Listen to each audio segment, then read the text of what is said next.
Ahora que ya hemos llegado a definir el alcance del proyecto, debemos pasar a la siguiente etapa, que es crear la EDT. EDT es un acrónimo que viene de Estructura de Descomposición de Tareas. Pertenece al grupo de procesos de planificación y es ya la última tarea de la última actividad o el último proceso que forma parte de este grupo. Cuando creamos la EDT, lo que conseguimos ya es tener finalizada la planificación del alcance. Entonces, la EDT, como he dicho anteriormente, es la estructura de desglose del trabajo del proyecto. Es una estructura que contiene un listado de todo el trabajo que se tiene que hacer en el proyecto y solo el trabajo necesario para el proyecto.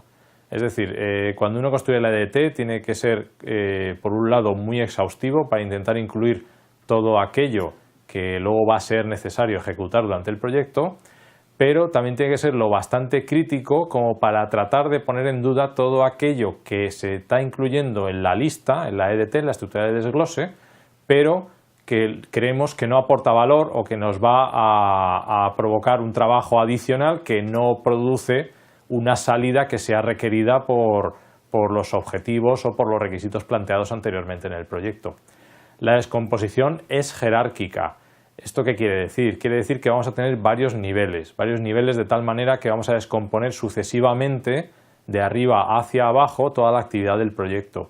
Entonces los niveles superiores comprenden todo el trabajo de los niveles inferiores y los niveles inferiores son necesarios para obtener el trabajo especificado o definido en los niveles superiores. Hay que tener en cuenta que la EDT es un resultado del proceso, es un documento para utilizar durante el ciclo de vida del proyecto, pero la descomposición en sí misma es una herramienta, es la forma de hacerlo, no es el entregable de salida de este proceso. La EDT se debe subdividir en paquetes de trabajo, como he dicho, de forma jerárquica, de arriba hacia abajo, entendiendo por arriba los elementos finales del proyecto, los entregables finales, y en los estados intermedios de la descomposición estarán los entregables del proyecto, entregables parciales y más abajo las actividades. De tal manera que al final el coste y el cronograma se pueden estimar por adición o por suma de los datos introducidos en cada uno de los elementos de la descomposición en paquetes de trabajo. El diccionario de la EDT es otro documento que lo que trata de incluir es un detalle de los elementos descritos en la EDT. En la EDT describiremos los elementos, daremos datos, pero para entrar en mayor detalle y tener una descripción completa, crearemos un documento adicional que es el diccionario de la EDT, donde lo que se realizará es un archivo de las características de cada uno de los entregables o de cada una de las tareas y las hipótesis que en un momento dado pues, se hayan considerado para valorar esas tareas. Quiero hacer aquí un pequeño inciso. Y es que, aunque yo hablo de tareas y de actividades indistintamente, es cierto que el estándar de PMI no habla de tareas, sino que habla de actividades. Entonces, esto tenedlo en cuenta cuando leáis el libro o cuando vayáis a prepararos el examen. El proceso se organiza, pues como en otros casos, entradas, salidas y herramientas intermedias. Las entradas son las típicas, como digo, de estos procesos de inicio en los que hay poca información y casi todo tiene que venir o del enunciado del alcance, que son procesos anteriores, o tiene que venir de los factores ambientales de la empresa o de los activos o de la documentación de requisitos. Y luego tenemos como herramientas y técnicas la descomposición de la que he hablado hace unos momentos y el juicio de expertos, que bueno, como conocéis ya a estas alturas, pues consiste en reunir gente que haya colaborado en proyectos similares o que pueda conocer los entregables que vamos a generar para que nos asesoren o nos ayuden a producir el listado de descomposición del trabajo. Y la salida es conseguir, y este documento es muy importante, es la línea base del alcance, que es la referencia a partir de la cual vamos a calcular luego y vamos a obtener la planificación de muchas otras partes del proyecto, planificación de tiempos o planificación de costes, por ejemplo.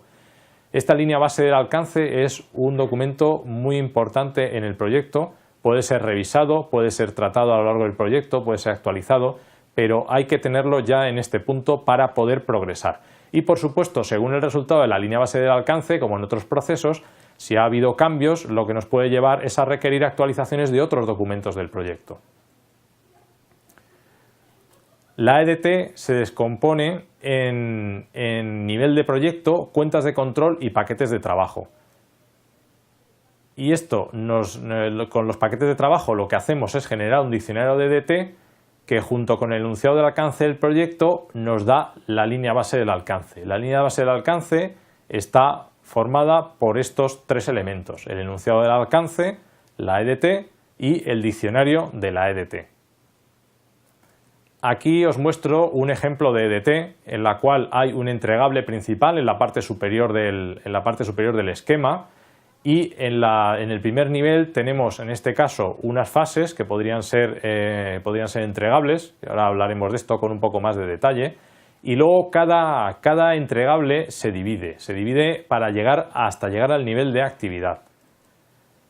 ¿Cómo se puede crear esta EDT? Esta EDT se puede crear, por un lado, por fases del ciclo de vida, ¿vale? Hay organizaciones que prefieren, por el tipo de actividad que llevan o el tipo de forma de ejecutarlo el trabajo, tenerlo dividido por fases. Y entonces en el primer nivel se colocarían las fases y en el segundo nivel se colocarían entregables. Otra forma de llevar a cabo la estructura de la EDT o de crearla es empezar con, como hemos visto en el caso del gráfico, con un entregable principal al final en la parte de arriba del esquema, y poner en el primer nivel los entregables principales que forman parte o que son necesarios para que ese entregable final se genere. Y en los siguientes niveles incluimos subproyectos, actividades o incluso entregables menores que formen parte de esos entregables de primer nivel. Cuando yo incluyo aquí en este punto la regla del 100%, me estoy refiriendo a que tenemos que estar seguros cuando hacemos este trabajo de que todo lo que hay en el nivel superior se forma con lo que hay en el nivel inferior. Es decir, juntando todos los elementos que hay en el nivel inferior, tengo el 100% del entregable que se encuentra en el nivel superior. Y esto es una regla sencillamente para revisar la EDT una vez realizada y que asegurar que no nos dejamos nada atrás. Las definiciones de paquete de trabajo y actividad. Un paquete de trabajo es un producto o entregable del proyecto que es resultado de un esfuerzo realizado. Y los esfuerzos realizados son las actividades. Como he dicho antes, yo seguramente durante todo el curso emplearé indistintamente las palabras tareas o actividades. Las actividades son esfuerzos, son trabajos requeridos que al final producen un entregable o un producto. Y la cuenta de control de la que he hablado antes es una agrupación de actividades que permite recoger a un determinado nivel los costes o los tiempos incurridos para generar entregables o generar subproductos del proyecto. Esta cuenta de control es un elemento completamente definido a medida del proyecto y de la organización en la que nos encontramos, y está muy relacionada con el tema de controles de coste. Entonces, estas cuentas de control normalmente en las organizaciones suelen estar definidas no solo en interés del proyecto, sino en interés también de la gestión del control de gasto que se realiza en la propia organización, ¿no? Para poder integrarlo fácilmente con todo el sistema financiero que se gestiona dentro. El diccionario de la EDT, como he dicho antes, lo que contiene son descripciones de los entregables y de los paquetes de trabajo. ¿Qué es lo que se incluye como parte de la definición? Bueno, pues aquí hay un listado no necesariamente exhaustivo que se puede complementar, ampliar o reducir a necesidad del director de proyectos o de la organización en la que lo realicemos, donde se enumeran una serie de elementos que deberían estar incluidos en el diccionario de la EDT. Evidentemente son necesarios, hay algunos que son necesarios y no pueden evitarse, como identificar el paquete de trabajo y describir el trabajo, porque si no, no tiene sentido crear este diccionario. Y luego hay otros elementos que pueden ser incluidos o no, como leéis aquí, que puede ser la organización responsable, la lista de hitos de cronograma, las dependencias, recursos o estimaciones de coste. Otras estructuras de descomposición que se pueden utilizar como herramientas a lo largo del proyecto y que enumeramos en este punto para que ya las vayamos conociendo y las tengamos presentes, pero no tengamos el error de confundirlas con la EDT, son estas que veis aquí, ¿no? La Organizational Breakdown Structure, donde se pretende describir o desglosar la estructura en función de las actividades a realizar en el proyecto, o la estructura de desglose de recursos, la Bill of Material, que es algo que procede más de la industria y que lo que intenta es detallar el contenido en materiales que puede tener una pieza mayor, un conjunto mayor, ¿vale? Como pueda ser, bueno, no sé, un vehículo, un motor. La RBS, que es una forma de recoger o agrupar y clasificar los riesgos, y la Contractual WBS.